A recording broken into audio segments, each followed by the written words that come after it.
This past spring, nearly 1,000 unmarked graves of Indigenous children were discovered on the grounds of former Canadian boarding schools. Following international attention, the U.S. Secretary of the Interior announced an investigation into the history of U.S. boarding schools with a mission to find potential unmarked graves throughout this country and identify the children in them. Now, some of those graves are in South Dakota. The state had 25 Indian boarding schools and was also home to the nation's only insane asylum for Native Americans. In tonight's KELOLAND News investigation, Angela Kennecke reveals the threat behind the boarding schools and the unmarked graves discovered at the old Hiawatha Indian Insane Asylum site. Most golfers hitting the links at the Hiawatha Golf Course in Canton probably don't realize what lies between the 4th and 5th fairways. A small cemetery, a reminder of South Dakota's dark past, is marked off by a wooden fence tied with ribbons and feathers.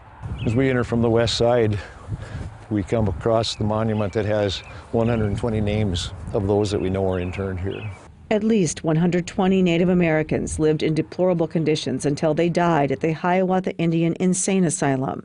In all, 400 Native American inmates were housed here over 3 decades. The threat around the country, and we've been told by elders that they heard this in boarding school, that if they were bad, they would be sent to Canton, and everyone knew it was a death sentence. If you were sent there, you didn't really come out. All that remains today of the asylum building is part of the front entrance, which has been incorporated into a sign for the golf course. A few original barns are also still standing. However, several keepers of the Hiawatha Indian Insane Asylum story are making sure what took place here is not forgotten. People vanished out of boarding schools. People went to jail and didn't come back. So people didn't know where their relatives were. So it's still a shock. It's like finding out that you had somebody in your family who was in a concentration camp. The concentration camp analogy is not far-fetched. There actually is some evidence that Hitler studied what we did with the reservations, the boarding schools in Canton, to figure out how to create the concentrations that he created in Germany for the Nazis.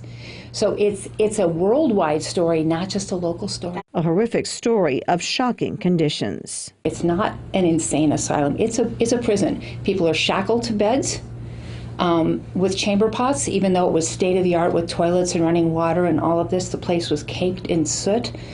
People are lying in their feces, maggots crawling on them. Disease ran rampant and untreated. While Richard Pettigrew is often hailed as the founding father of Sioux Falls and South Dakota's first senator, he had a hand in Hiawatha. So Senator Pettigrew saw this as his solution to the Indian problem, and he also saw it as a moneymaker. A moneymaker it was. Thousands of tourists flocked to the asylum, buying up souvenir plates and spoons. Did the tourists see how people were treated?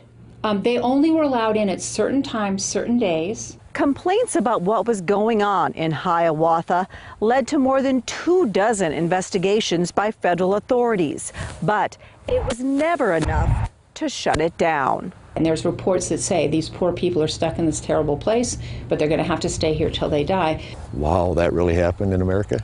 Here. Here, South Dakota. It happened right here. Right. 53 tribes are represented in this cemetery from all over the nation. Only 2 grave markers have surfaced. And while the burial map lists 121 names, ground sensing technology indicates there may be even more bodies. They found in the first row on this side 7 other anomalies that do not have names on the plot map. So we don't know. There are suspicions there are bodies elsewhere. We know that some bodies were shipped back to reservations, but we're not really sure how often that really happened. It's always been a battle or a massacre, or, I call this the slowest massacre on record, because they just slowly did away for 30 years with our Mitako Oyase. Jerry Fogg is an artist and member of the Yankton Sioux tribe. When we do talk of our people and stuff, we say Mitako Oyase, which is we are all related. And even though we don't know these people and we have never met their relatives or anything else, in spirit, we are all related in who we are. Fogg uses his art to keep the story of Hiawatha alive. I talk about my artwork, and then I come across a piece that I've done on Hiawatha, and I mention, this is the Hiawatha Indian Insane Asylum, and everybody starts looking at each other. What? And I said, yes, this is, outside of Canton. And then, they find it hard to believe. The horrors that took place here aren't well documented, and even those records were sealed for 70 years, not being made public until the early 2000s. Only a few artifacts remain, like these dolls made by an inmate. After Hiawatha was finally shut down in 1933, the building changed hands a few times before being dismantled. The cemetery is the only physical reminder of the suffering Native Americans endured. It's quite a humbling and kind of emotional experience when you come in and you feel the spirit that's here. It's a dark place in our history, but it's something that has to be brought out. Nobody is here to take care of these 53 different tribes, 124 plus Native Americans. Nobody's there to speak up for them. They lay out there in the cold and the heat without any representation. And I am very happy for the keepers to come forward and include me in this process of informing the public.